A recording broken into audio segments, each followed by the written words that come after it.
I'm Herman Faust, and this is Enjoy It While It Lasts. Today we look around the world, starting with the Ring of Fire, and how nature is producing a new mold in Chernobyl to fix our mistakes. Australia had a surprising and tragic mass shooting, and a hero has emerged. We also talk about Rob Reiner's murder and comment on the president's pathetic reaction before looking at the Diddy doc and 50's inspirational pettiness. Paramount's hostile takeover fails. Roombas can be hacked, and a couple of Dallas teams aren't doing so great. We also look at a crazy college football coach story, and the show winds down with one local restaurant closing, another opening, and some new animals at the Waco Zoo. This is your weekly Newsish.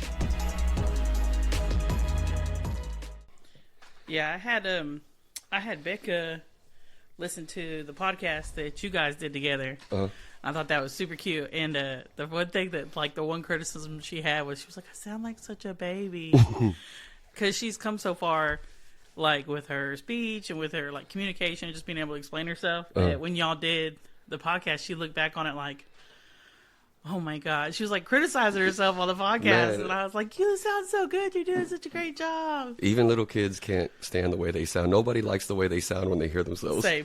It's funny she said that because I thought that she actually came across as very mature for her age, and like she did really well. And her, like, even her turning it around and asking me questions, I thought that was probably my favorite part. 1000%. Her asking you questions about like what you like to do. Yeah, I could definitely see her growing up to be some kind of interviewer or some kind of like journalist as well. I see that spark in her. She's got the curiosity. That's the main thing. This past weekend we went to Brownwood, Texas. We went down there to go see the one horse there. Yeah, basically we got a lake house because we're celebrating Brenda getting her doctorate degree. Woo woo. And part of it is I took me and the two girls went out. Armin didn't want to go out on the water. He said it was too risky. I saw the pictures. It looked a little risky at the end of it. She looked like she was not having it by the end of it. Well, what happened was we ended up getting lost out on the lake, basically. Whenever we first went out, we're all excited. We're just going far away, and then we didn't turn around and take like a good mental picture of what the back of our house you were coming from. And it's like it's not like we live in this house. It was our first time being there, so it was not familiar. And then whenever we've been out, we were out for like 30, 40 minutes, and then we're like, okay, let's paddle back to our. And then as we're going down the line, we're like, wait, is that our house? Nope, that's not our house. That's not our house. Going down the line of everybody's cabins. We ended up just pulling up on a store, like a store that had a bunch of docks on it. Yeah. And having to ask somebody to borrow their phone and have Brenda, like we were. Can you wave? We were only like a couple blocks away from the house, but she went ahead and, like, at this point, since we couldn't find it, she just came and picked us up, and we put the canoe on. Had a very fail smile as we're coming back. And okay, that makes more sense. Her dad being all like, what happened, Herman? What happened? No, you got lost. Like that time I went to Waco. It's like, it's not the same at all. It's not the same. This is Big Body. There's no road here. There's no signs. No clarity. And it didn't help that the backyard was just full of trees. So you couldn't actually see the house. You could only see the docks, which all looked the same. And you have nobody out there waiting on y'all to come back. It was my fault though, because I should have taken my phone, but I didn't. Brenda was all like, "What if you tip over? You fall in the water. Your phone's gonna get wet." I'm like, "Okay, fine, you're right." That makes sense. But if I would have had it, I would have been able to just GPS be like, "Right there it is." There it is. There it is. We gotta go there. That's funny. Oh my God. All right, I'm Herman Faust. And I'm Trisha. And we're here with your weekly Newsish. What's your first story? What you got for us? So I know last time we talked about the earthquakes going on. The volcanoes going on. Yeah. And they were all kind of like simultaneously going on. Some of them dormant, but there was a lot of activity and everything. Well, now we have made a pattern. So I know last time we talked about, you were kind of asking, like, what's the pattern? Where are these things going off? Yeah, what's the line? What's the connection between them? The Pacific Ocean is now like what this whole thing is enveloping around. So now it's made like this ring on all these coastal cities, a little bit inward sometimes, but mostly just coastal cities around the Pacific Ocean and what they're calling the Pacific Rim, of course. And now, because of the volcano activity and the placement of it being next to all of these shores and all these waters and things like that, we have earthquakes with these volcanoes now as well. So they're kind of like pissing each other off a little bit. It's like one will go off, and then the earthquake will happen a couple of miles away that will send another volcano into active eruption, and then another earthquake next to it. That just kind of is like following the plates. Yeah. If that makes any sense. And it's nuts because they literally last night just had another Category 5 earthquake right off the coast of Japan. Well, I didn't even see that. So that just happened. Last there a lot of damage on that one? Or? No, because it wasn't. It didn't wasn't affect in Japan. Okay. It was off the coast of it in the ocean, but still big enough for everything to rattle in Japan and be like, "What's going on?" and then be able to see that it was an earthquake. That was last night at like around 6 p.m. just while they're having dinner. What I want to know, is there any talk at all when you've been reading about this of it affecting the one that I'm most concerned about that you kind of brought up, the one in Yellowstone? Oh, Fateful? Yeah.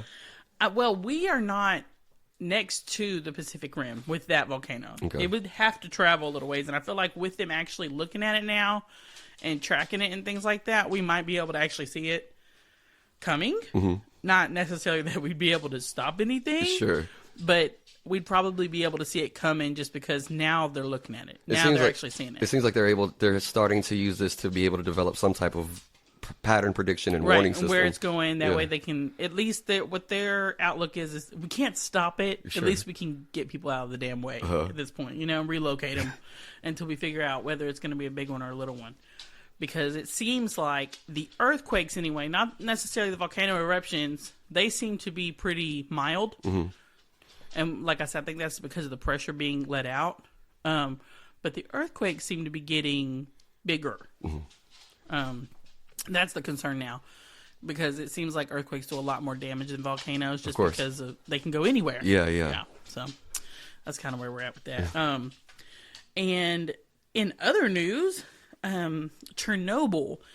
I don't know what y'all know about Chernobyl. If you know, if you don't know, long ago, there was a radioactive explosion. There was a catastrophic event that led this place to be a abandoned ghost town of a huge lab experiment is what it was. And people were living in this town where this nuclear plant was. Yeah, there's a great HBO miniseries, Chernobyl. Yes, it's very sad, but it's worth it. It gives you a full. It's accurate enough to where you watch it, you can have a full understanding of exactly what happened. It's very educational. Yeah. It was years ago that I actually saw it, but I loved it. Yeah.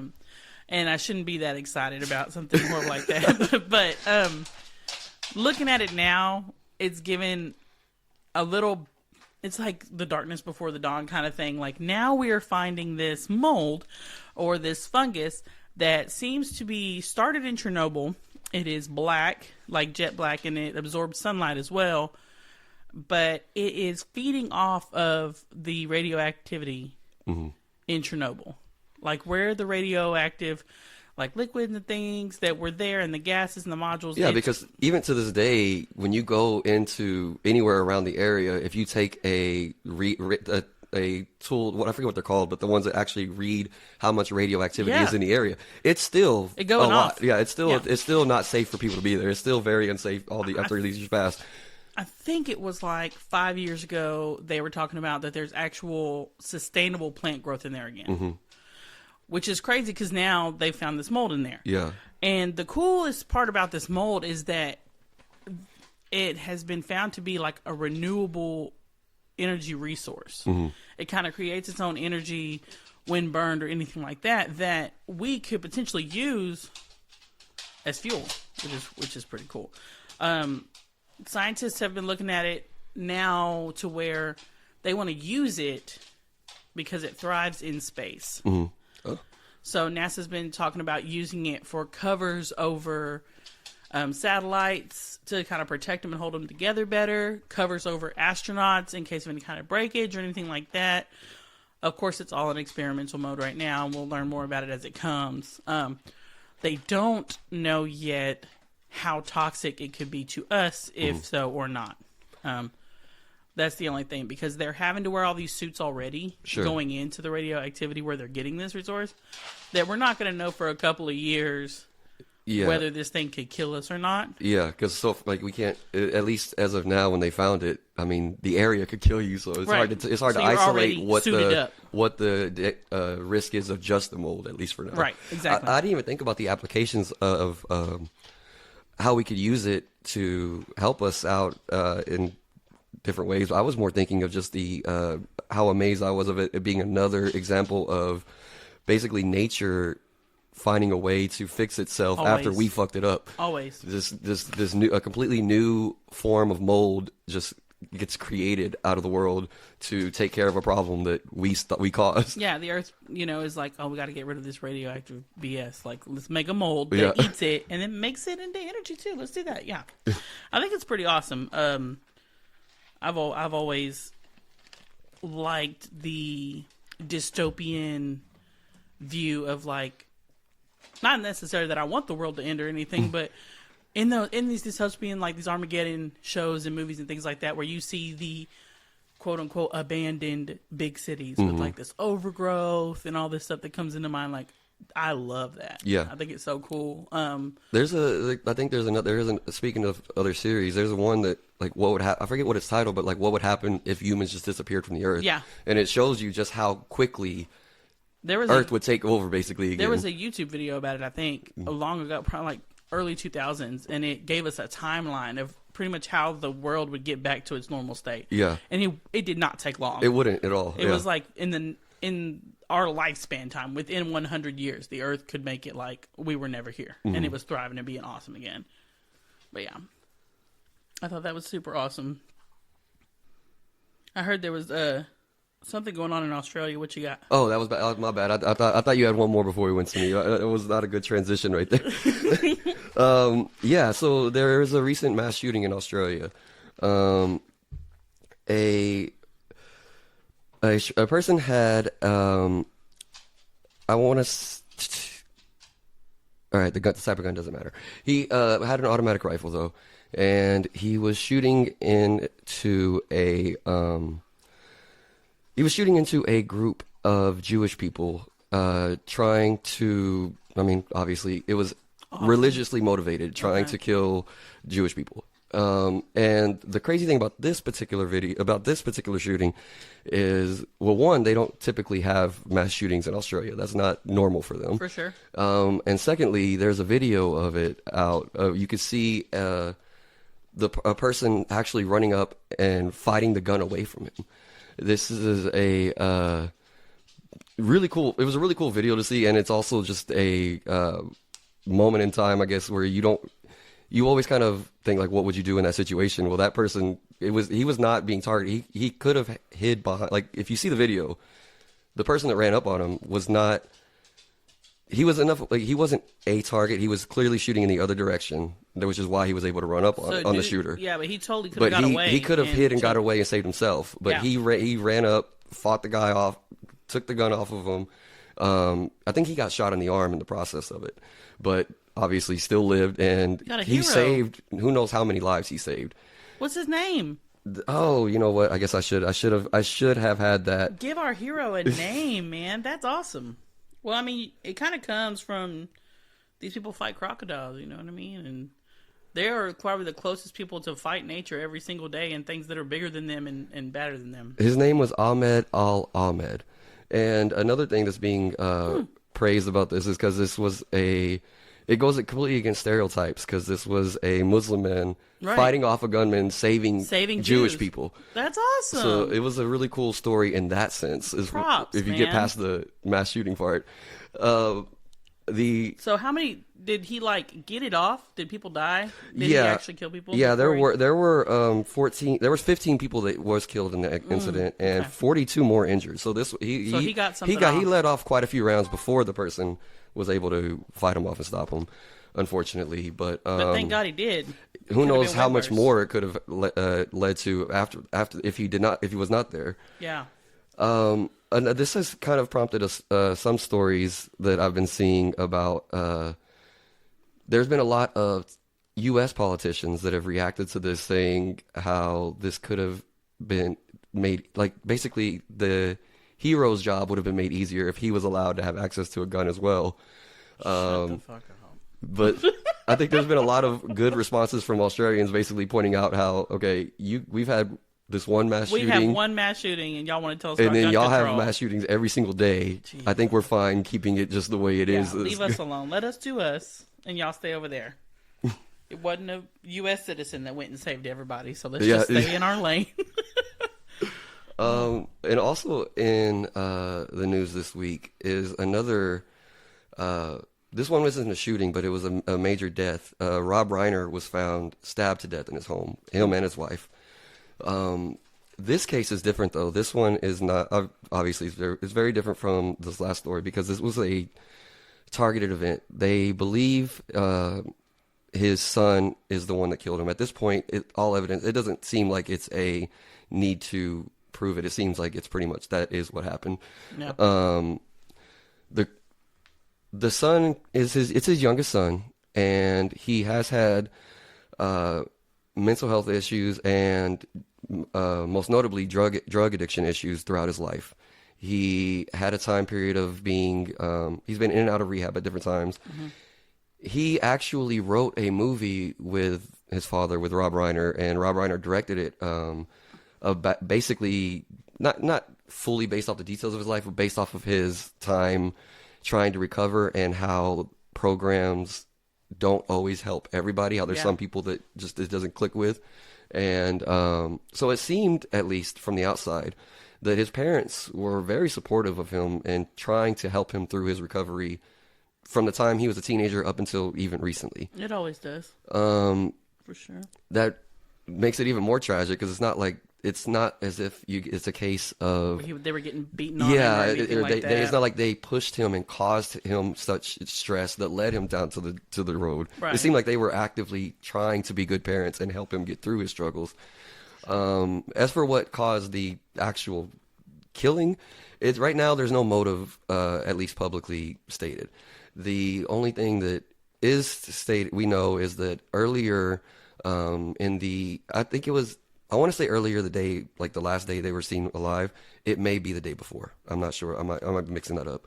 But there was a party, including the other celebrities were at, mm-hmm. and apparently the son was acting out. I don't know if he was on drugs again or if he was just having another hard time for a different reason. But he was acting obnoxiously at the party. He apparently tried to interrupt the conversation with Bill Hader.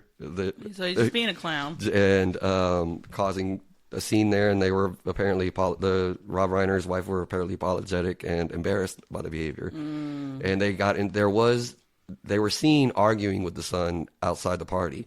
But then people say, at least, that the argument never looked like it got too intense. It just was like, basically, what I imagine an older parent telling an adult kid, chill the fuck out, you're embarrassing us. Right, you're embarrassing us.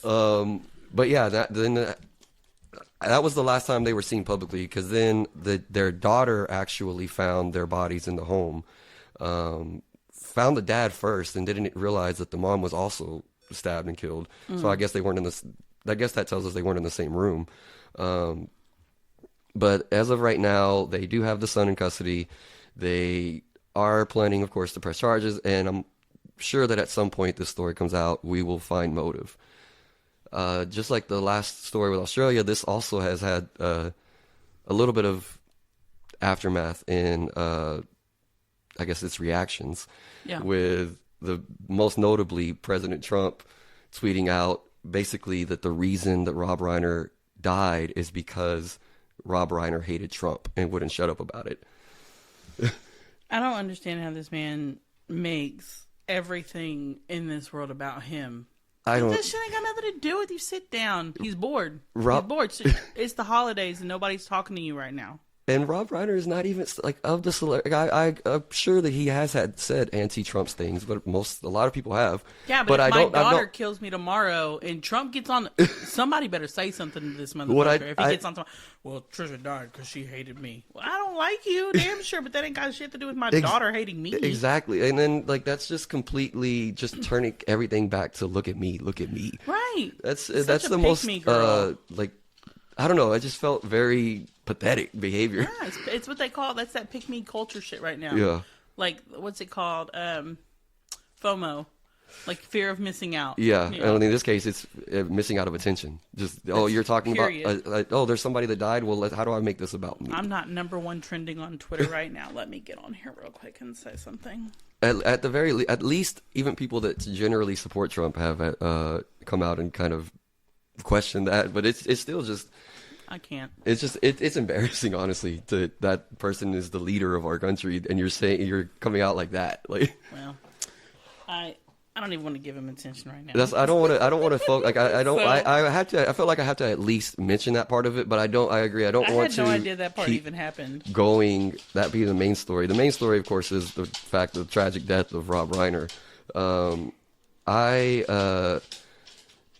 He's one that I think I know more of. I think I appreciate his art more from the director's standpoint than his own in his acting. Personally, I think that but I think 1000%. I think that every time he ever acted, he played a cranky old Jew. Every single time. I did like in Wolf of Wall Street when he was the dad. When he was the cranky old Jew in there. Yeah. I'm not saying it's always a bad role. Yeah. Somebody needed to play that Mad Max character. He was amazing, but I really like.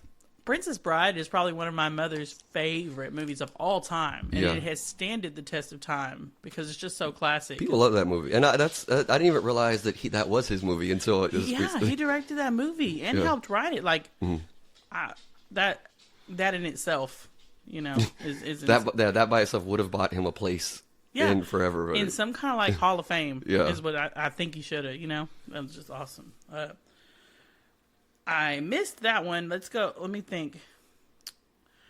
Transylvania is an actual place, and a lot of people give me crap about that. But I was probably 15 when I found out that Transylvania was an actual place and not just like a mythical place where Dracula lived. You know what I mean?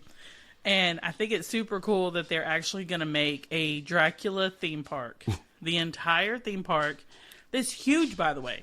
This thing is huge. It's like 8,000 acreage or something like that. Whenever you sent me the video of this, that we're going to do the story, I watched like the first 20 seconds of it, then I stopped because I wanted to hear it from you. Okay, so this theme park is going to open up within the next year.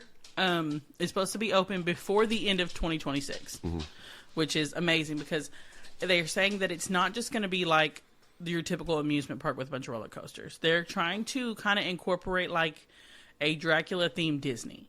So they're going to have hotels they have the coffins. They're going to have, they said it was 3 different hotels with like, roughly 500 rooms apiece that are all going to be themed out to this Dracula thing, which I think is super cool. They're going to have a actual castle out there that you can go dine in at that's going to be all Dracula themed out. They're going to have these, they call them dark rides at Disney where they kind of put you in the thing and put everything around you. Essentially like a moving movie where you just go slow motion and they can like move you through the storyline. And they're going to, they're theming it Dracula, but they're going to have some of the other monsters in the dark rides, essentially like werewolves, Frankenstein, Van Helsing, things like that they're going to have in that are incorporated with his legend. I think that's super awesome. They are going to have roller coasters in there, though, which I thought was badass. Yeah. Too. Yeah. They're making a goth Disney World, basically. I'm here for it. Like, that's what it sounds like, at least. I think it's going to be amazing, and I think it's going to be great for Transylvania, like tourism and things like that. It's going to be good for the citizens. It's going to be great for the economy out there because they've never had anything besides the lore to bring them in. Yeah.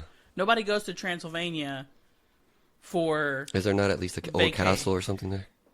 Yeah, there are old castles, but that's what I'm trying to tell you. Like, the lore, you go and you look, Yeah. and then you go down the street to go stay in the neighboring country. Yeah. You don't stay in the castle Now because you have no idea whose castle it is. Now you're or anything fully like that. immersed into the... Yeah, they have like a tourist vibe now, a thing to bring people in, and then teach them more about it. And who knows, it might even just make Dracula even a little bit more prevalent in culture. It's not like it's never going to go away, but it might just be a resurgence of it, especially the timing of it. If you think about the people that will be going to this park once it's open are also some of the people that grew up watching the Hotel Transylvania movies. That's nuts. Yeah. So like it's going to have a whole little subculture of people that now are fully into Dracula based off of those things. I don't know, man. I feel like Dracula-wise, I've seen almost at least 90% of all of the Dracula movies that there are, from Nosferatu all the way up to like Dracula 2000, which some of them were very, very loosely based on any of it. All the way up to, that's like 25 years ago. It's 25 years ago, but that's kind of when the culture started dying down and we didn't have a lot of like vampire movies anymore. I mean, I don't count fucking Twilight. You know what I'm saying? Yeah. I'm not counting Blade. I'm not counting, you know what I mean? It's not that it's not a cool vampire movie, but it has nothing to really do with Dracula. It's not the vampire lore that is, especially, and there's a difference between vampires and Dracula specific. Right. Yeah. Yeah. I think it's going to be awesome, man. And then, I don't know what you guys know about the Diddy story right now. I have no idea where anybody is, if they've even heard of it or anything else like that. P. Diddy's a demon. Yeah, if not, one of the right hands thing going down there. He's just a very evil man. And some people can say that it's because of insanity or mental illness. I do not think so. I think this is a very prevalent and very big lack of soul, lack of heart, lack of whatever good that you want to see. I think for me, it seems clear that it's what happens if the wrong type of person gets too much power. Because then once you start accumulating, the right type of person gets too much power. That shit goes to your head quick. And it just seemed like, I'm not sitting here trying to dog out his intelligence, because honestly, that's most of my point here. So this dude grew up, and his daddy was perceived to be a gangster, and his mama kind of grew up in that gangster mentality too, right? Single mom, raising a kid, trying to make it. She embodies the hustle, has 3-4 jobs, and puts her kid into anything possible that he could ever have. Very spoiled rotten, okay? And I know that I can relate to that, and it's terrifying to look at other kids who have been spoiled rotten and how they've turned out, But as he gets older, he gets into this mentality that he's a gangster now, even though he's done no gangster shit, okay? And he starts hanging out with these type of people and just trying to pretty much make himself look Billy Badass. And it works because he's smart enough to use the storytelling and things that he's seen and grown up with and adapted to make it seem like he's been through this shit. And then he finds his way into the music industry, and he's good at it. And Russell Simmons kind of takes him under his wing at the time, who is one of the biggest producers of all time before we got into the rap era. So he was like one of the biggest producers of R&B that there ever was, and still to this day ever is. And he took, at the time, his name was Sean Combs, under his wing and made him into the mogul that he is today, essentially. Gave him the artist that made him blow up. Made him the it man to go find new artists that he knew was going to blow up. And it worked. He was great at it. He was great at making musical geniuses happen. Because he had the backing of this huge brand. To the point where he got so big, he got too big for his britches, and he wanted to make his own label, which again took off.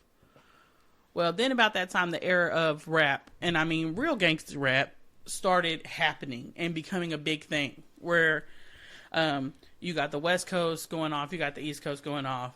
West Coast and Cali had been doing this for almost 5 years already, prior to East Coast coming up and being this big, huge thing. Okay. One of his biggest artists at the time was Biggie Smalls came up. He found him and they got really close and they started kind of blowing up. If you haven't watched this, you should watch this. I don't want to get too far and tell y'all the entire story, but it goes really south really fast. If you've seen any of the trials, you know what I'm talking about. I think we do got to at least talk about it to the point of like, okay, so why is this documentary made? Because like everything you've talked about, that's what led him to the point of getting the power to be in this position. All right, let's like do what it. like I think we got to like, so what is it exactly that he's doing that has you saying that these things about him? Diddy got Pac killed. Okay, Diddy got Biggie killed. Diddy, and these things are coming out that this happened.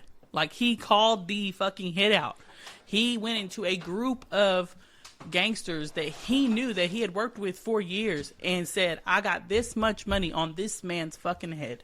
Then went to the people that were supposed to kill him at the right time after he had done pissed them off and made it look like gang violence. To the point of saying, this is when you need to go do this.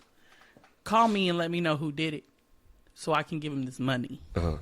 And the only reason that all of this part is coming out is because he didn't pay the motherfucker his money. And it goes right back to the Vince McMahon shit. Just pay what you owe these people and you will be fine.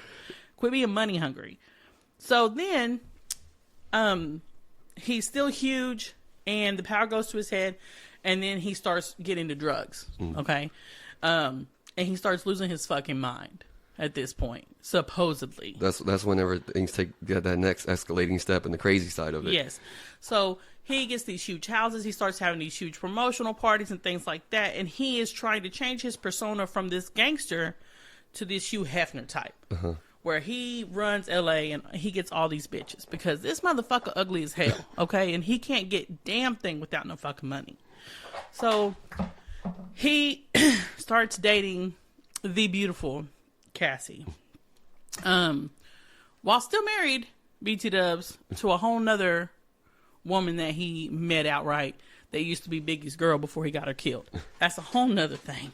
But he's still married to Kim and he's dating Cassie and he is traveling with Cassie all the time, and him and Kim kind of have this agreement that you leave that shit over there and leave me at the house and give me my money with these kids. And he starts throwing these things called freak-offs. And essentially at the time, everybody thought it was just these big-ass parties. And I'm not going to sit here and point fingers to who went and who didn't go and all this other kind of shit, because at one time it seemed like everybody in the entire entertainment industry, music, politics, acting, it didn't fucking matter. You was at Diddy's house. You was at his party because you got invited. You know what I mean? A lot of big names are kind of arguing on the internet right now about who went and who didn't go, and it's hilarious. Mr. Marlon Wayans, please take my shout out and know that that is some of the best AI I've ever seen in my life. But we'll scratch that in just a second. He starts bringing the drugs into the parties as well. So it's not just we're going to smoke some weed, we're going to drink some drink, and we're going to have a good time. He starts bringing in drugs that are going to knock you the fuck out, and you don't know where you were the next night. Yeah. Essentially, when the raid happened, they found a lot of baby oil, and everybody had all these baby oil jokes and shit. Well, this baby oil had GHB in it, which is a knock you the fuck out. He's basically roofing everybody. He's roofing everyone through baby oil. Yeah. And you came in here trying to have a good time and get your dick played with, and then you woke up and your asshole was sore. And now we have a different type of mad. Yeah. People are pissed. I gotta stop that for a second, just because there was the one of his producers that apparently he didn't pay a lot of people. It was a thing for him. and there's the one of his producers that like in the documentary basically would admitted that how he would wake up from these parties the next morning, sometimes next to a woman, sometimes next to Diddy, and that his asshole was sore. Yep. And I'm like, and he's like, I gotta go back and investigate. Like, why do you keep going back to these motherfucking parties? If I wake up with my asshole sore, you will never see my face again, bro. In general, like, I don't want to. I generally try to be as understanding as possible to a person, but it's like, Why would you keep? It's the money. But he wasn't even paying you. It's the power. He wasn't even it's paying the you. fame. It's you being the it guy. Yeah. It's you wanting to be seen out here. But that still does not excuse the fact that you are waking up next to a man and your asshole is sore. Just like, Go home. Gotta investigate it. Like, you know what happened. It didn't hurt the third time, did it, buddy? You didn't even use the baby oil that last time. You know what? It stopped. I don't know. It stopped hurting, so I stopped. I was okay. I just woke up. I didn't remember nothing. I don't know. I don't remember nothing. I had to pull it out of my ass and keep going. You know what I mean? Just pulled the bottle out of my ass and I went home. It's like that. I took my tongue out of ass. That's exactly what it reminded me of. But yeah, so then the trials start coming and all these charges start coming, right? From numerous people. Cassie was actually the first person to start the shit with the actual federal cases. Mm-hmm. There were over 100 civil cases pressed on this man, and nothing caught traction because he had enough money to just bail himself out, essentially. This videotape came out with him beating the dog shit out of Cassie and dragging her ass back to a hotel room. Not just one, but two. I think that's when it first became like a big public story. Right. When the that's video when of the feds started stepping in on allegation of drug trafficking, human trafficking, assault, rape, drugs, arson, because he ended up burning down his own fucking house for evidence to fuck with and then of course evidence tampering because of the things that he did. Those were all the charges that actually came to the court with the jury when we started this thing. So P. Diddy gets this idea and he says, I'm gonna beat this like I beat everything else in my whole life, right? I'm God. He is now at this point referring to himself as God, and that's the kind of power he has over these people. So he says, I'm going to get a camera crew, and I'm going to film my own documentary at this point, okay, to tell everybody my side of the story and how I'm the victim. And that's what he does. He goes out, he gets this cameraman, and he starts filming the thing. He moves to a hotel in New York City to get away from his burnt down house that he didn't know was going to catch fire. And is sitting and waiting in New York for them to come get him because he already knew the charges were pending because of all his contacts and moles and stuff that he had in there. The problem that he did not see coming was when he got arrested, because it was a federal charge and because he got seized and because of all the evidence tampering, they were able to seize all of his assets. And they were able to make him not have a bail anymore and actually keep this man in jail. So the camera people never got paid. And they were like, oh man, we got all this footage of Diddy. Who would want it? All these Hollywood people start talking about how this man has all this footage of Diddy. And the beautiful, petty, wonderful me, if I was ever a very successful, well-built black man, comes into play, and his name is 50 Cent. I don't know his real name. He's always been 50 to me.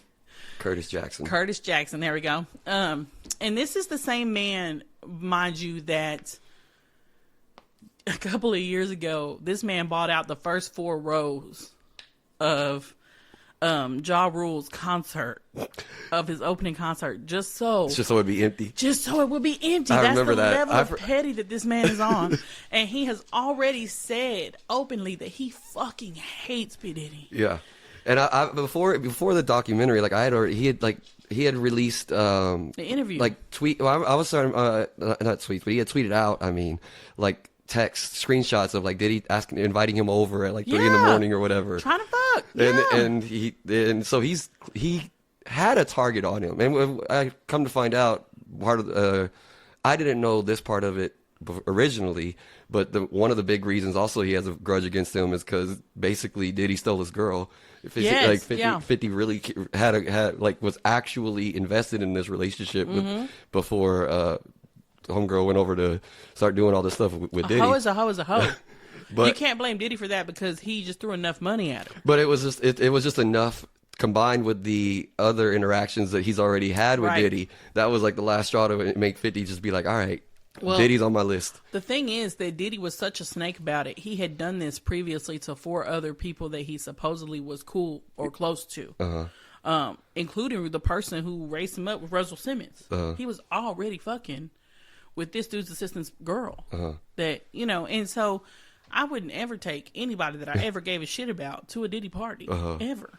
And this man, out of the pettiness of his heart, if that's what you want to call it, and he bought it. He said, I got you.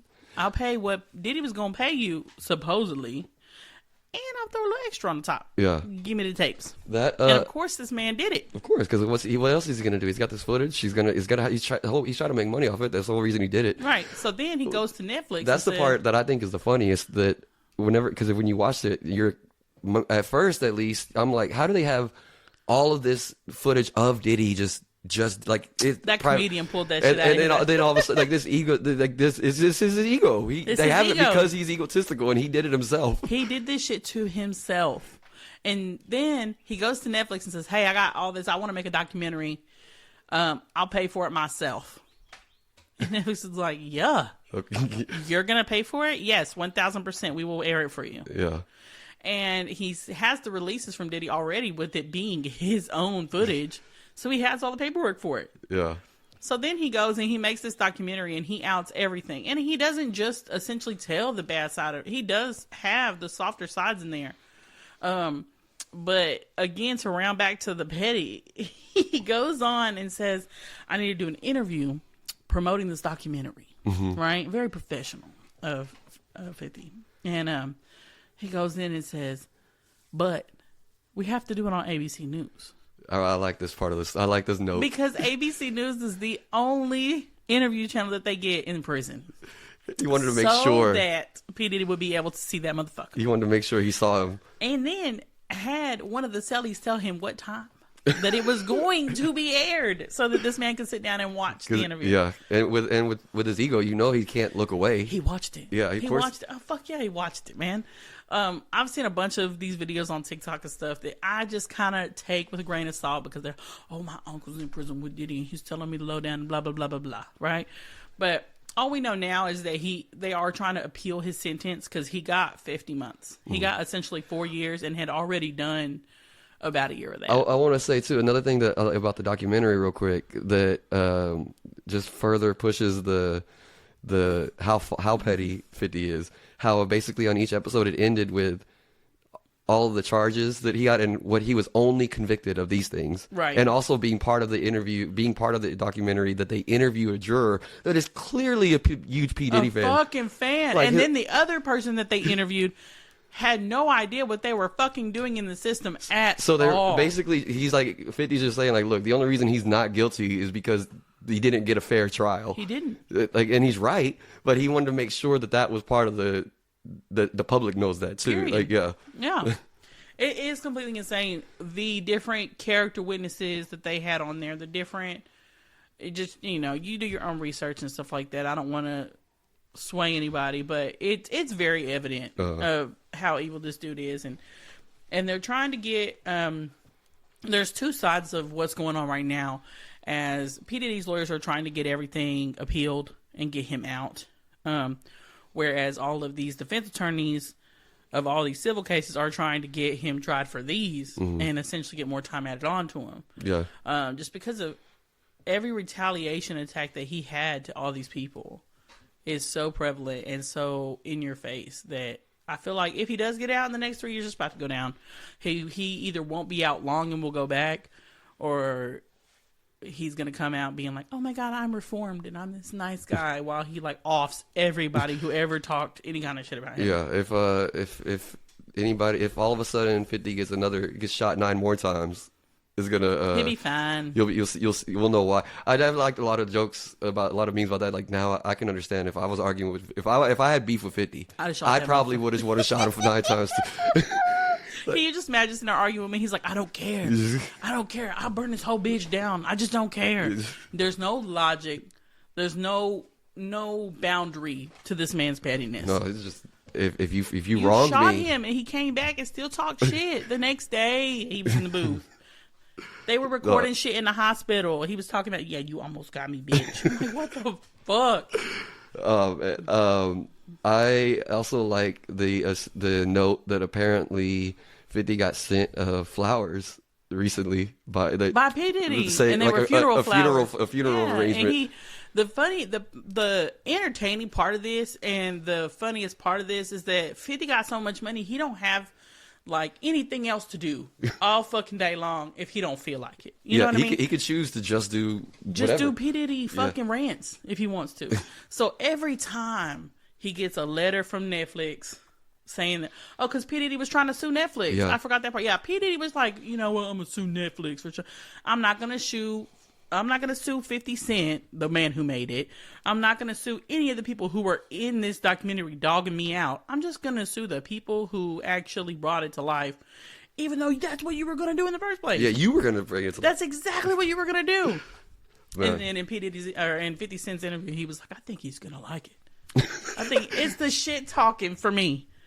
It's the shit talking for me. I think he's actually gonna like the documentary. Okay. I like the one question of whenever he was asked like, I don't remember if this was the exact same interview or a previous interview, but he was asked like about who his heroes are, and he didn't really have an answer.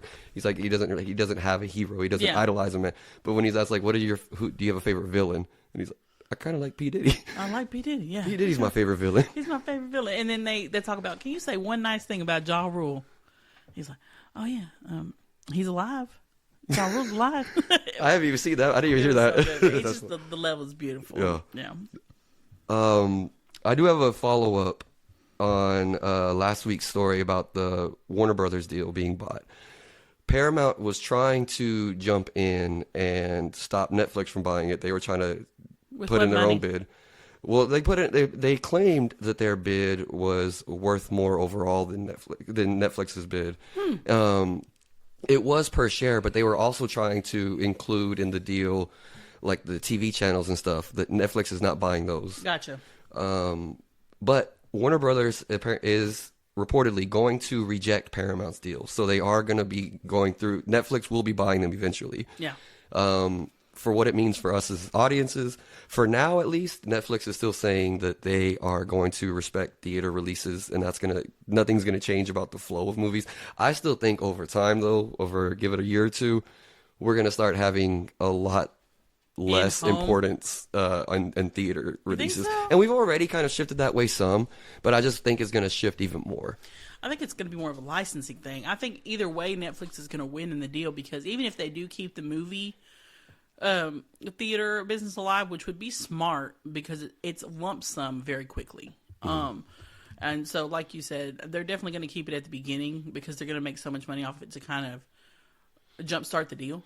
And then they're going to own rights of where these movies go after they come out of theater. That's the biggest thing. Like all the DC movies, all the Harry Potter movies, all of HBO's entire catalog of shows, all of that is going to be on Netflix now. Eventually, that's the biggest like actual thing that it affects households is that a lot of people have Netflix anyway, but it just adds another layer of, if you want to watch anything at all, you're gonna Netflix is what you're gonna have. And they are the most expensive one right now. I will say that out there.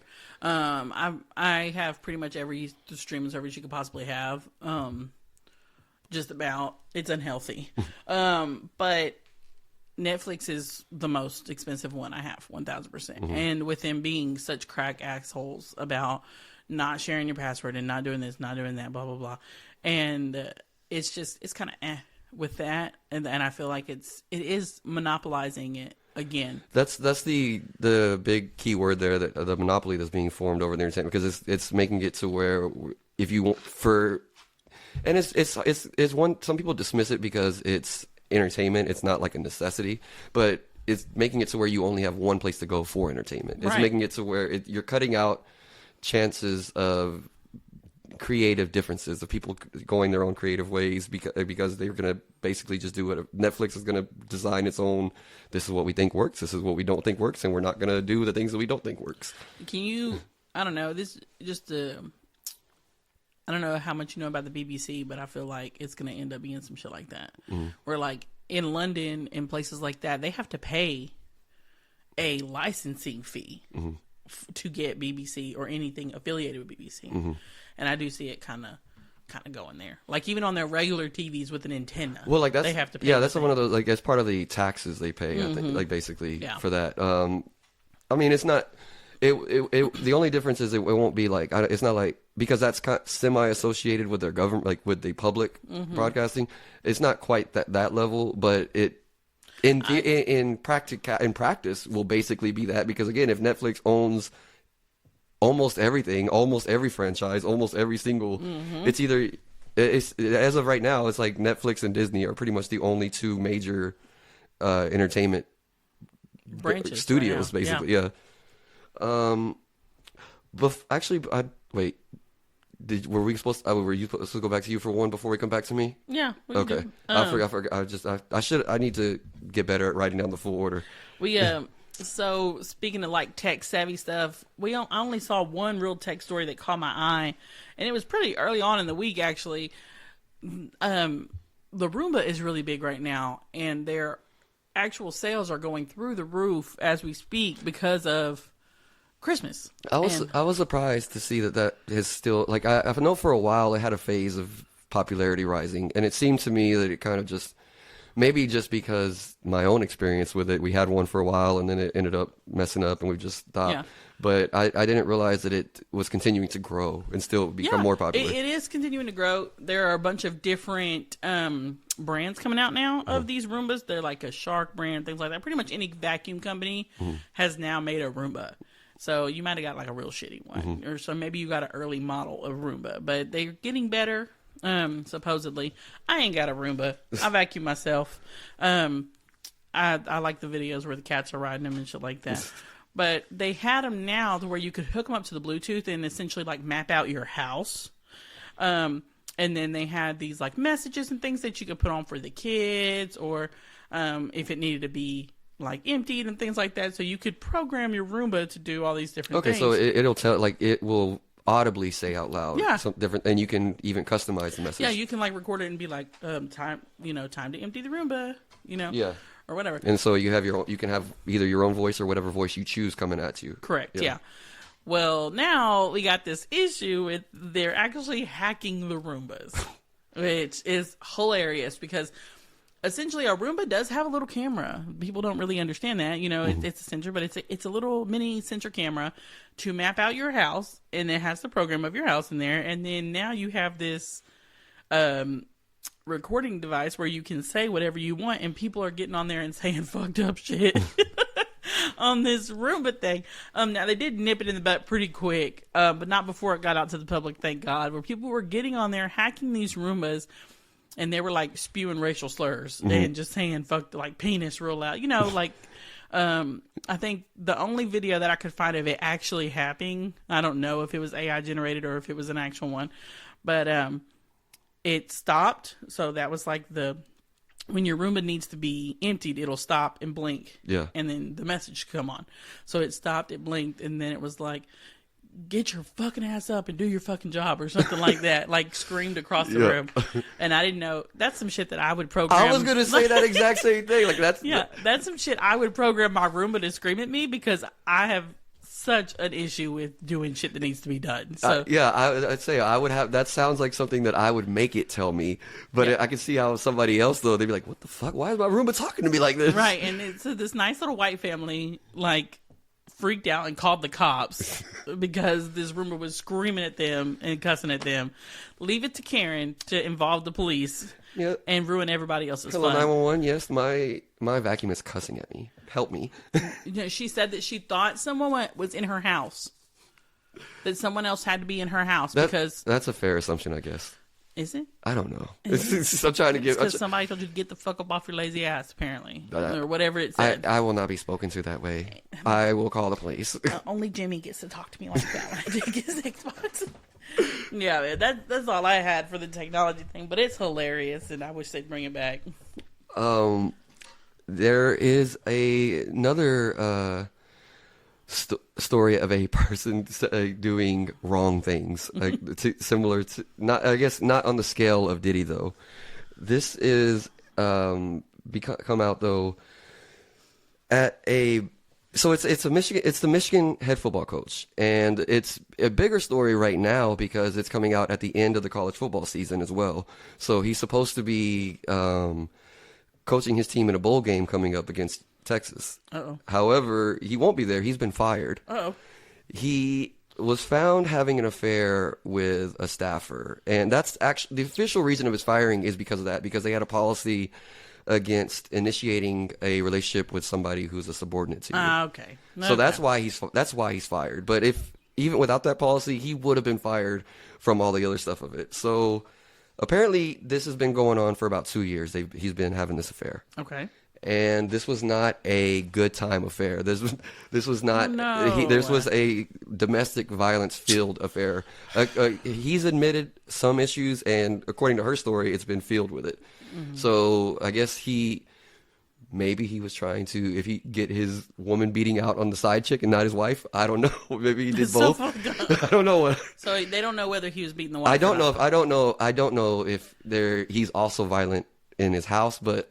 I mean, a person is how they are is how they are. So I'm going to assume if he was beating on his side chick, he was probably beating on his wife too. But maybe not. Maybe not. Maybe that was his outlet, his vent. Yeah, he got his aggression out there.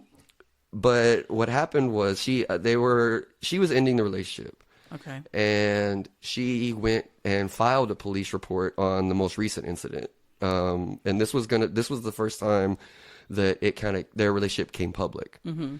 So. Like he was already about to lose his job, be fired because of that. Yeah, his whole life was ended. And of course, I'm assuming this was going to be the way the story is being. I've read it in different places. This was his wife also finding out about the affair for the first time. Yeah, so he was also losing his marriage. So he shows up. After she files the report, she goes to her apartment and she starts gathering her things. Her plan was to move. She was getting the fuck out of town. Well, she already got her ass beat. She knows he's violent. She was trying to, and she knows that, hey, I'm now making this a public story. So she's trying to get away. Yeah.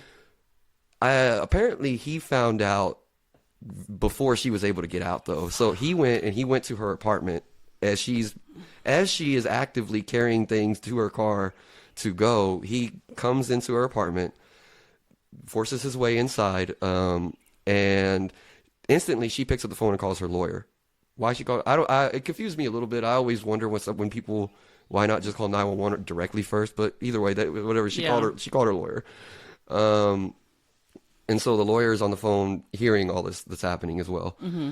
Apparently, he keeps stepping closer. When he first got there, he's tears in his eyes. He's full on shaking. Yeah. He's emotional. He's telling her, "You ruined my life. You ruined my life. I can't believe you did this. You ruined my life."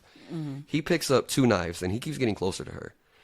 And this is where the reason this is important is because they have not finalized what the charges will be, because he never actively says any threat to her. He doesn't threaten to hurt her, but he's holding 2 knives. He's in her house. He's coming towards her. Yeah. He's telling her that he's going to hurt himself. He's telling her he's going to kill himself. Okay. I'm going to make you watch me kill myself. My blood is on your hands. You did this. Okay. Eventually, he ends up leaving, though. Like, I guess maybe her and the lawyer on the phone convince him, like, well, this is a bad idea. This is not going to, like, whatever you think is going to happen, this is only going to make it 10 times worse. 9 times out of 10, if they try to make it a public spectacle of a suicide, it doesn't happen. It's more of it's a lot more emotional reaction, not necessarily intent. Right. So he goes and he does get arrested shortly after that. But so obviously, like I said, he was going to be fired probably for the affair, but for now he for sure has been fired. Right. I have not seen any comment. I'm curious about. I've tried to find, because I was really curious to see if his wife would have any public comments. No. I want to know, like, what. Did she have any suspicions of this going on? She's probably gone already. What was his life like? What was there like I said, since they have brought up domestic violence in the affair, I'm curious about whether or not it was part of the relationship at home. I don't know. I feel like if she was any kind of smart one, she's probably gone. So I'd be gone. Right now, at least, the charges are like they're still deciding. I think the only I forget. I wish I could remember. Yeah, breaking and entering is the only solid charge that is being held. But then they're deciding whether or not terroristic threats or not. And I think that specifically was the one, the terroristic threat, because her lawyer, the prosecutors are arguing she's obviously terrified in this moment. This man's walking in her house with knives towards her. Yeah, for sure. His lawyers have not commented yet, and as of right now, he's still. he got released from holding for now, but he's obviously going to go to trial, and part of his release is he's already on he's wearing a GPS tracker as well. So he's on a watch list. He's fully on an ankle monitor and all that stuff. It's very, you don't usually hear about this type of explosion from somebody that is capable of getting themselves in a position. If you have your life together enough and you can control yourself enough to be able to become a head football coach of a major university, you don't usually hear that same person having this type of explosion. It's the power, man. He had his cake. He was eating it too. He was in a good position, and his life blew up around him. He was one stupid mistake. He's seeing how he's about to lose everything. Basically, he lost it. And that would be. Nah, I hope that he doesn't get away with it because of that, but that would be the insanity plea. Mm-hmm. You know what I mean? To me. Apparently, part of the story, too, was that he has had a history of mental illness at times. There was a time a couple years ago where, and it sounds more than just stress-related, normal, what you would consider normal mental illness. Right. Of stress or somebody just working their way through things. He was put into protective services once before, where he was basically being monitored and watched by professional mental health care facility. Okay. So he does have at least a history of. It's not been publicly stated what exactly what his issue was at the time, anything. But there's at least an issue of some mental illness there. Gotcha. Leading up to it. So I do think though if he would not have had the ending incident, if he would have allowed himself to just be fired.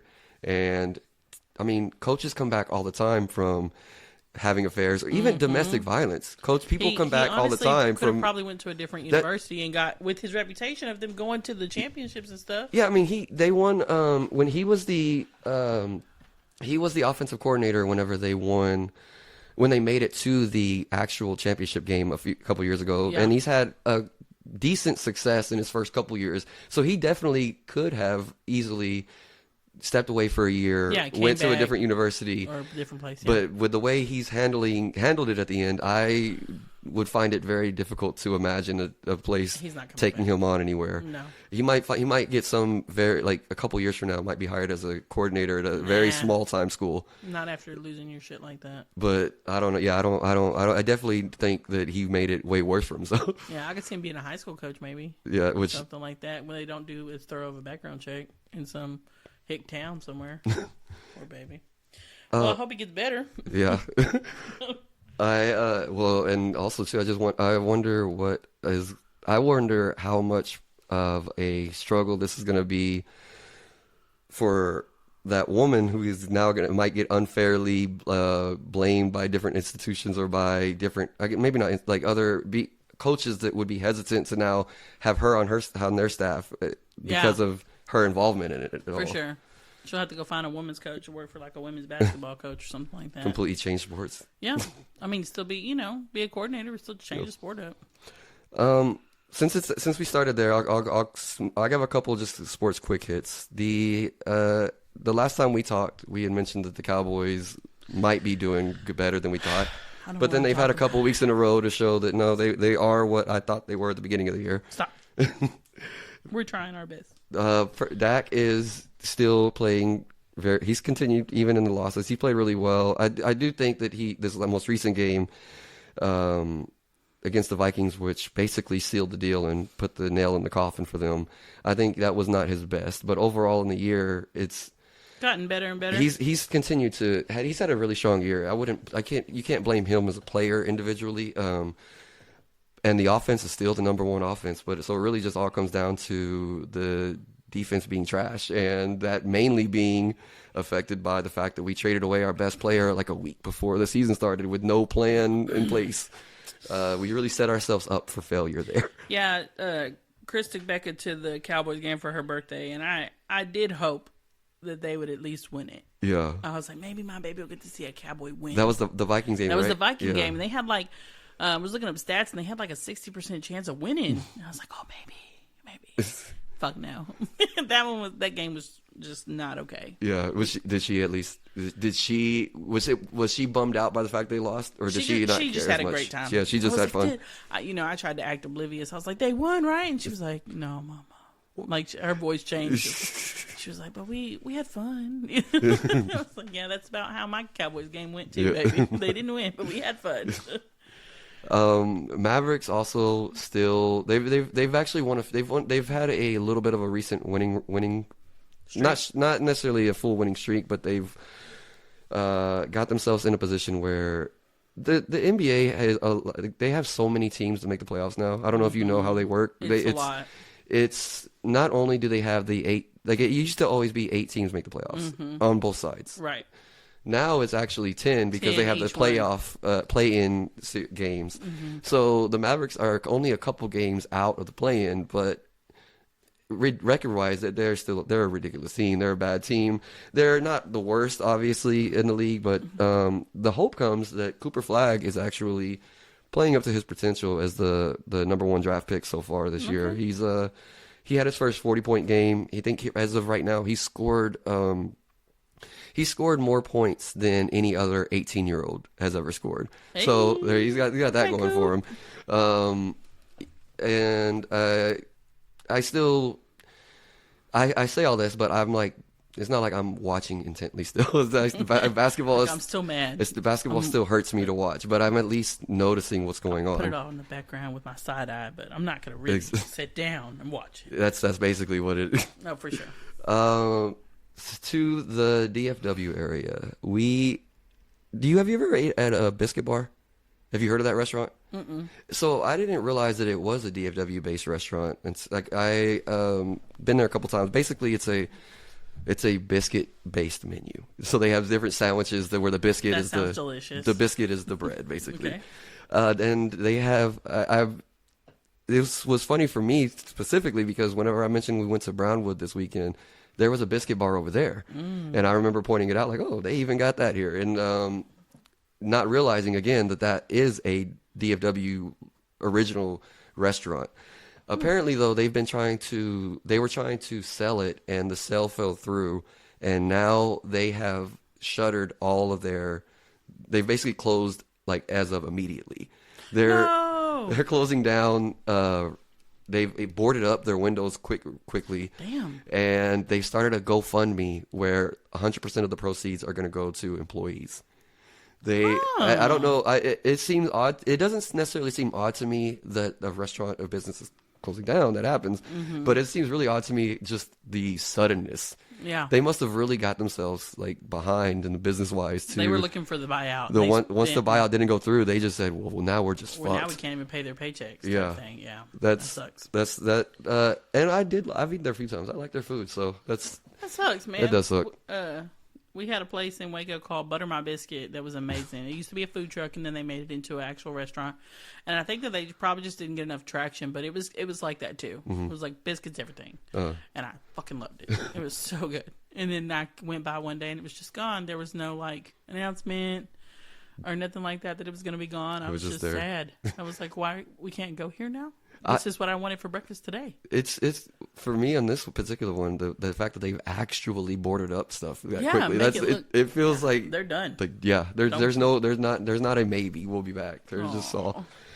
In other news around me in Arlington, there was an elementary school student that took a gun to school. Yeah, and unloaded. Yes, yeah. But still had access to get the gun. Took it to school and was threatening other students. Apparently, I heard he was threatening them before that he was going to shoot them. Or whatever. Yeah, and then, so basically, this was a follow up on the threat, like like I told you, I got a gun, bitch. Like play with me if you want to, bitch. No, something. I forgot the name of the school. Oh yeah, Mansfield. It wasn't Mansfield. No, I didn't even take notes of what school it was. That's crazy. I just saw there was an Arlington Elementary. How They are that charging him though. They are, which means he must be at least he must be at least a 10-year-old. They haven't released the name yet. What are they charging for? Unlawful possession of a firearm, I think. I mean, and there's and terroristic threat, something like that. It's a charge itself, just having a gun on a campus like that by itself is its own charge. So that could be. They were talking about it because I figured that's what it would be. Yeah, having a gun at school, like that is a charge. But it was a felony charge, whatever they were trying to charge that 10-year-old with, which sucks ass. And I mean, I'm not saying that he shouldn't be charged because, God willing, what if it would have been loaded? We would have had a whole nother Columbine. I'm curious as to, and I wonder, we might not ever find these details out because it's a kid. Right. But I'm curious as to, like, did he have intent? Did he know it was unloaded? Like, did he? I have no idea. Like, yeah, I mean, it didn't really say, it doesn't, they don't give you too many details again because it's a kid involved. But whenever I tried to read more of it, that's what I was trying to find. Also, obviously, another case of people proving that as citizens we cannot en masse have guns. We're not responsible enough to just keep our fucking guns up where our kids can't get them. You can't keep your gun in a fucking safe with a fucking lock on it that a 10-year-old can't crack. You don't need a gun in your house. Exactly. Yeah.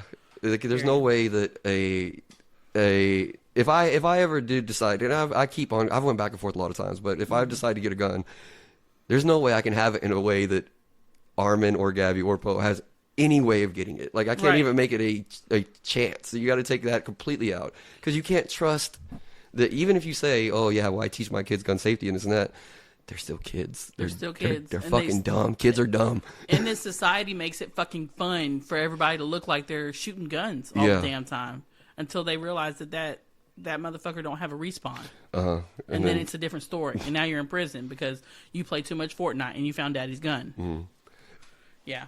We do have one, maybe 7. No, we have one. But I have mine in the safe with fingerprint lock, so we don't play that shit here, Yeah. So, and then I have a backup code for that Skylar knows. So, other than that, we don't.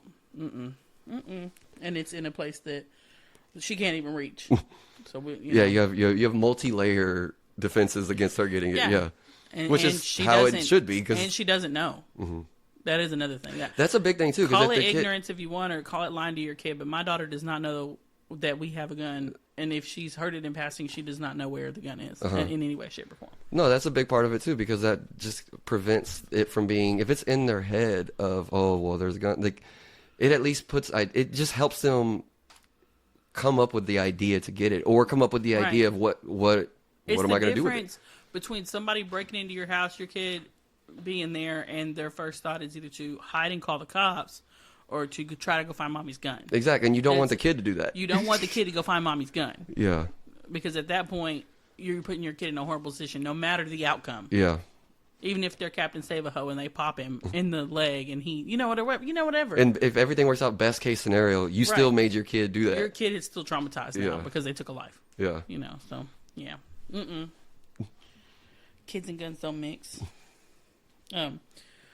Waco. Are we in Waco? Yep, we're in Waco. We're in Waco today. So I just want to touch on this real quick.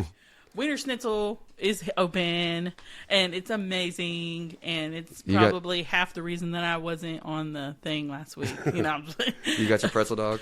I've gotten 2. You gotten 2 since then?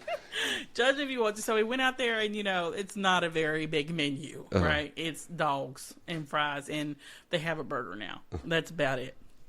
And I'm like scoping the menu out. I'm scoping the online menu out and everything, and there were no pretzel dogs.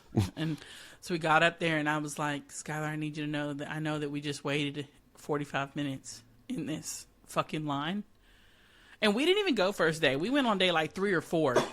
I was like, are you ready to do this shit? Are you ready to go wait in this line? Okay. And he was like, all right, let's do it. I saw that there, independent of what you told me, I read a story talking about how long the lines were. I didn't really, not just first day then. It happened throughout the first week. The place where they put this Wiener Schnitzel, it actually shares a parking lot with a, Daylight, what's that shit called? Daylight Coffee? Daylight something. Dutch Bros. Kill me now, sorry. It shares a parking lot with the Dutch Bros, and then there's like a little street, and then it's a Cheddar's, and the street goes like around the back of Cheddar's, okay, to get out. So the line was, not, the first day, the reason we did not go, the line was through the parking lot. They had to have cones set up so that they could just make room for the Dutch Bros coffee people because they were blocking off the other drive-through. Damn. It was so fucking long. It went through the entire parking lot, out into the street, and we were going to go to Cane's. We were waiting in line for the line to move for the Wiener Schnitzel so we could turn into the parking lot of the Cane's. Because people are assholes and won't leave space for the damn driveway. It was so ridiculous, man. People in Waco don't know how to drive and shouldn't be trusted. So by the time we got out there on day 3 or 4, they had cones and barriers lined up, and they had a cop sitting next to the fucking drive-through next to the cones so that people would not be trying to cut line. So damn popular. They had to get a cop. They had to call the fucking police. Not a rent-a-cop, mind you. An actual police officer is sitting in there just chilling, looking at his phone and looking up every once in a while, watching the Wiener Schnitzel line. So that people can get their damn hot dogs. So people can get their fucking hot dogs. And you know what? It was delicious. It was worth it. It was so good. We waited in our 45-minute line. We get up there, and I'm like... I'm going to stop it right there. I would not wait in a 45-minute line for, any. I've been counting down this shit. On this podcast alone, it's been over a month that I've been counting this shit down. The first announcement of the Wiener Schnitzel coming to Waco was in July. So, yeah, July. They've primed everybody. This is 6 months in the making of this damn Wiener Schnitzel. They knew what the fuck they were doing, and they should have had 3 more crews worth of people. Mm-hmm. So we waited there 45 minutes in line. I finally get up to the window, and then I asked them if they had a pretzel dog, and that girl said, "Yeah." And I could tell just from the reaction of her over this drive-thru thing that her day has been fucked. and all I said, "Baby, I know, and I'm sorry. Can I get a pretzel dog, though?" And she was like, "Yes, ma'am. Yes, you can." And her whole day changed. And I got up to the window. She was like, "I just want to say thank you for, understanding." And I was like, "I'm so sorry." Because I used to open up Taco Bells, and I just can't never again. And she was 18, fresh 18, maybe 19. I didn't know that was part of were part of opening more than one. I was the fix-it bitch. Okay. Yeah. Whenever you did that, did you ever have a line, anything close to what you saw? Yes. Yeah? Okay. 1,000%. The worst line we ever had at Taco Bell was during Snowmageddon. We were the only thing open. Yeah. And we had people getting stuck. And these people in fucking Yeet trucks were lined up on the side road waiting on people to get stuck in the ice ditch so that they could pull them out because we got so busy that we were running out of shit. We had to get our area manager. He was the only one even working around us that had a truck. So our area manager was going to the other stores that were shut down from pipe breaks and shit like that to bring their food to the Hewitt Taco Bell that we were all working at just so we could feed people because everything was shut down. Everybody was fucked. Everybody's power was out. Yeah. So they couldn't cook anything. You know what I mean? So yeah, it took all of that for you to. Yeah, and I had flashbacks a little bit, and I was like, no, I'm so sorry. And to the point of if I could just imagine somebody getting in the Taco Bell drive-thru, and it happened. Of course, it happened, and being like, "Oh, can I get my chalupa made fresh?" And I'd have been like, "Yeah." So I knew the tone. You know what I mean? Yeah. And I felt so bad for those people, and then it has died down a lot. It's still busy, steady. Part of the story too was that they ran out of stuff too. Mm-hmm. Like you said you had to go have somebody get food from other locations and come back. They also ran out of food there. They ran out of food, and you got to think about it. They actually had to go get shit from HUB because they don't have a fucking Wiener Schnitzel anywhere near us anymore. The closest one is in Dallas. Yeah, so that's the closest Wiener Schnitzel. When they're resupplying just from wherever they can now. Yeah, so they either had to shut down that night and go to Dallas to get more supplies, or they'd have to go to HEB to make it through the shift. Yeah. So it was nuts. It was delicious. I loved it. I'm glad Wiener Schnitzel's back, and I'm hoping they make it this time because last time they got to the point where they were so slow they couldn't keep up with business. So I think that was why they built it up so much this time too. Wiener Schnitzel was amazing. They at least got a good head start. Oh yeah, they made their annual quota in the last 2 weeks. 1,000%. They'll be fine for the next year. Yeah, it ain't going nowhere. So we have a zoo in Waco called Cameron Park Zoo, and they're throwing this baby shower for May. I mentioned it before. She is the pregnant orangutan, and they actually had her baby shower Saturday. Okay. Where they brought in like these blocks.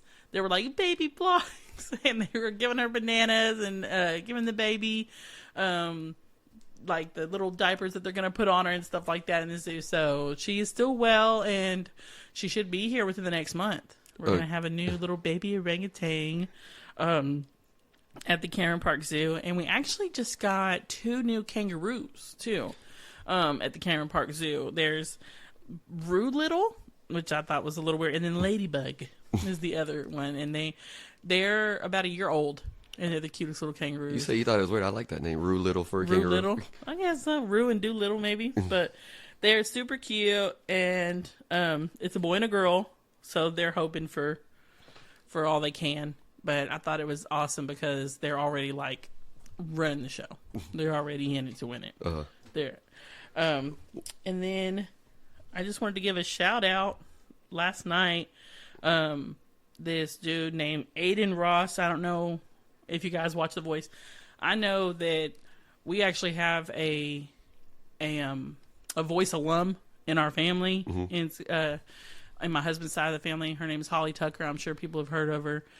She's huge in Waco, and she's branching out. She's a country music star, and she was on The Voice. She was top 5 with Blake Shelton. So she did it great, and she's been working on her music career ever since. She actually does like these huge holly jolly Christmas things that she does that we went to last year that I loved. And she just does like a huge Christmas bash where she gets like a Christmas character, and she does a huge concert out and kind of like involves everybody and stuff. That's and cool. She's actually she's cousin or what? How you said they're related? Yeah, it's my husband's cousin's wife. Okay. She's actually the one that went on the cruise with us. Okay. And she was the witness when we got married. Okay. And then her husband was actually the one who married us both times. Oh, Spencer. cool. So, we love them to death. They're cool. She actually works for her church, The Journey, and she's the music director out there too. So her whole life is music and God. Yeah. She's just an amazing person. And this guy Aiden Ross is actually from A&M, so it's a pretty cool shout out that we got an Aggie that finally won The Voice, and I just like seeing Texas people win The Voice. Honestly, like I'm just like, yeah, put Texas on the map, and I like it when it's close to home. So, and he actually won. Yeah. He won the thing, so he's got a contract deal coming up, and he's going to shoot off pretty So fast. I whenever you brought it up to me, I hadn't heard of him, but since he is a winner, and He's the winner, I might be hearing some of his music more. You will. Yeah. He'll definitely get one good album out. And then we'll see where it goes from there. Yeah, but you at least get one for sure. He seems to be an amazing singer. I don't know how he's going to do with his own original stuff coming out. Yeah. But any other cover that he's ever done, like your jaw drops, man. He's just a good singer. But that's all I got for Waco. That's it. Then that's it for the weekly news today. Newsish. Thank you. All right, you guys. You got one life to live. You might as well enjoy it while it lasts.